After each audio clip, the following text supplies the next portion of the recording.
Aberdeen put in the best performance for a Scottish team this week in Europe by far, yet they still got humped 3-1 by BK Hacken. Welcome back, guys, to Fog Football, and it is fair to say this week, this round has been a pure hack job for Scottish football in Europe. We have been decimated. After coming out the last round with some integrity intact, we have 0 left. We've watched Hearts get humped. We've watched Hibs get humped. We've watched Rangers get humped.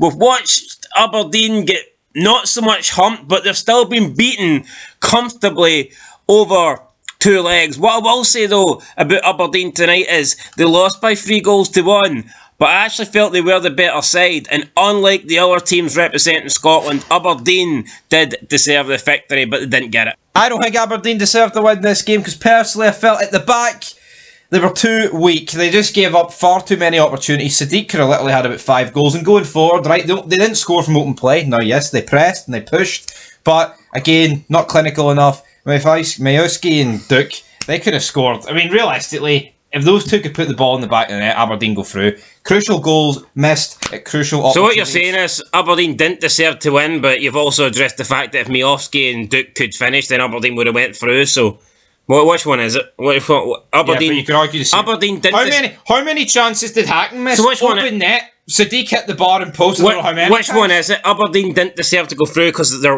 weak at the back, or they didn't go through because Duke and Majowski couldn't score more than one goal? They didn't deserve to go through. As simple as that. Not good enough going forward, not good enough at the back. It really is that simple. Look at it. I mean, it goes across all 4 teams. Look at the amount of goals they're conceding. But we'll talk about that in the review show. Aye. But the funny thing is, Aberdeen conceded the least out of all 4 with 5, and yet it's still nowhere near good enough. Right? They shouldn't be conceding 5 against this team. I mean, they draw 2 each, and then they get beat 3-1 at home. Joke. Disgrace. Honestly, some of the defending's comical, man. Fucking sick. Well, there's no point. What happened to defenders at the back that can actually defend? Well, there's no point talking about goals conceded last week, because that was covered in last week's review. Let's cover this 3-1 scoreline tonight. Let's talk about it. It was an even enough start, and then no one decides to mark Sadiq, and he blasts it past the goalie. This guy is moving to ice head. Realistically, I think Aberdeen really would have wanted to already have moved to ice head, but he hasn't. And this was a great goal from him into that top right-hand corner. No disputing that. Yeah, good goal, good finish. Definitely looks like a player that is above BK Hacken. So no surprise when they announced that he was moving and that this is probably going to be his last game. It made sense because he does look like a player that is a step above the Swedish league. And I think he could do well in the Eredivisie, which I believe is now the 5th best league in Europe. It's overtaken the French league. So fair play to the Dutch. I think Dutch football is moving up. We've seen over the past 5, 6, 7 seasons that Ajax have, I don't know if they got back to their old glory, but they've certainly improved. They're certainly becoming a team to be feared in Europe. And it looks like we could be seeing other clubs join them now, such as PSV, who look really good. And then you've got the likes of Feyenoord as well. And I disagree. Ajax have been really poor past 18 months. They're not doing anything. I mean, they're in Europa League. What are you talking? I said over the past 6, 7 years. Yeah, but I'd say it's went away right now. Ajax peaked about 5 years ago. Listen, Dutch football is overtaking French football now. It's not overtaking them 5 years now. It's taking consistent it's years. It's nothing really to do with Ajax, though. Ajax are the only Dutch team that has done anything of note over the past whatever years. Of course, it's everything to do with Ajax. What about Ace getting to the Conference League final? No, I'll give them credit, but there's a difference between Conference League and getting to the semi-finals of the Champions League. Feyenoord got to the Conference League final as well. Listen, Ajax were competing with the big boys in Europe, right? AC Alkmaar and Feyenoord have not been doing that. Alright. Come on. Yeah, they've been getting decent runs in minor tournaments. We're not talking about that. I'm talking about this game, though. Dutch football on the rise. What a league it is. But Mikey Devlin, for me, cost a goal, against Celtic, and I thought the night he was shocking. He missed a chance at the back post, and defensively, man, it seemed like every time Hacken were charging at Aberdeen, the centre-backs, most of the time it was Devlin, he was coming in, right, to the middle of the park, and leaving the full-backs completely open at the back, like 2-on-1. And when you've got a situation where a striker can run in behind with a full-back and run into that space that the centre-back's left, a team's going to score goals. What happened to, like, you know, the Derek McKinn's Aberdeen teams that were strong at the back? But this isn't a way to defend. Like, Aberdeen tonight, they didn't have to go gun-ho. They were drawn 2 each. Why did they set up like this? Why did every time Hacken got into the final third, the 2 centre-backs stepped up and left the wingers exposed? It's poor defending, but I respect that at home against a team that they can realistically beat. I actually respect Aberdeen going for it. You respect shite poor defending? I said I respect them going for it. What part of that did you not get? You said, why were they so attacking? Why did they go for it? And I'm saying I respect them doing that. I know, but you can. I didn't say on the fullbacks. I mean, Rangers can't they do the exact same gimmick? But I feel like Aberdeen really, if they just, like we said, they scored a penalty. The amount of chances they missed, if they eased up at the back, every single goal they conceded today was avoidable. And I feel like I've said that a lot this week, man. Really have. But it goes to 2-0 because Sadiq scores again. He's played through. Exact same thing happened here. Devlin before this absolutely killed Sadiq. Sadiq lands on his backbone, gets up, and then his arse collapses because he realised, oh, actually, you know what, that was a bit sore. He makes it 2-0. This guy looks phenomenal. I've seen people on Twitter saying that Rangers should sign him. I don't know how close the said deal is, but I mean, how much would he cost? I wouldn't say he's phenomenal, but he looks a good player.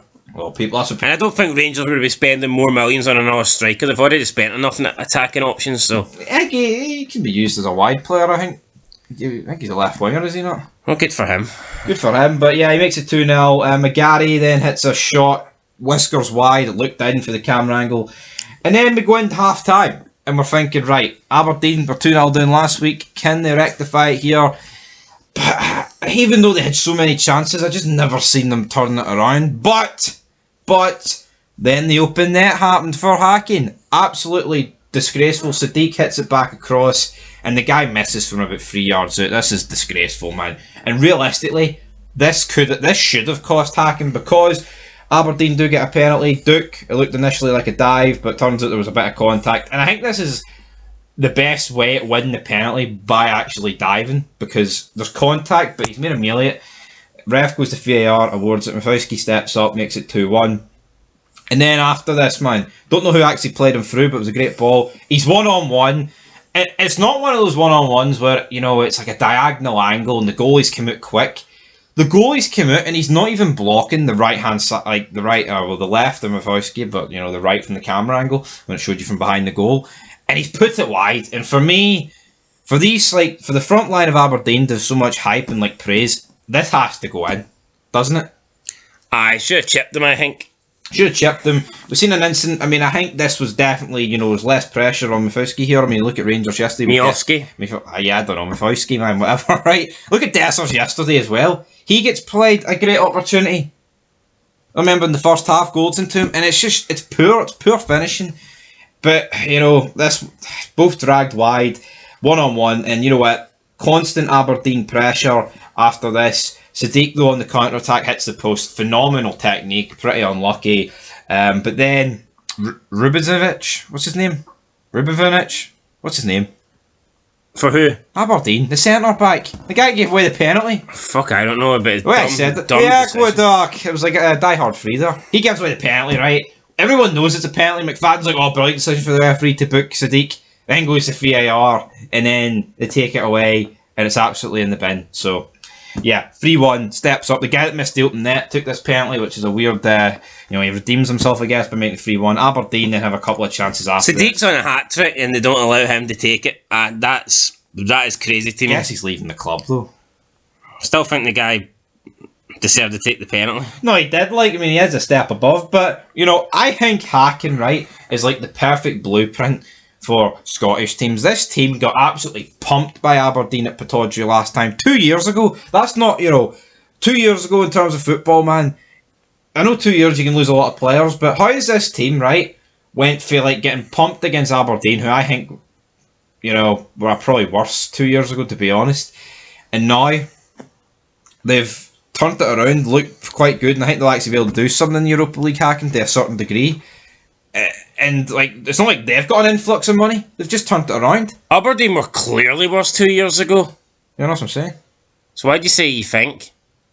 They had that fucking moron in charge. Who? Stephen Glass. Remember him? He was pish. What's my point? They were worse 2 years ago, and I just don't understand this whole argument, man. I know McCoy searchers and the Rangers get the whole money in the TV deal. Well, what's the Swedish TV deal doing? I mean, I'd be willing to bet decent money like that this Aberdeen team's worth more than Hacken's squad. I don't know if I'd go with that, like, but there wouldn't be much in it. Yeah, it's close though. No matter what you say, but That's what I'm saying, there wouldn't be much in it. Aberdeen, they pushed, booze at full-time whistle, they drop into the Conference League.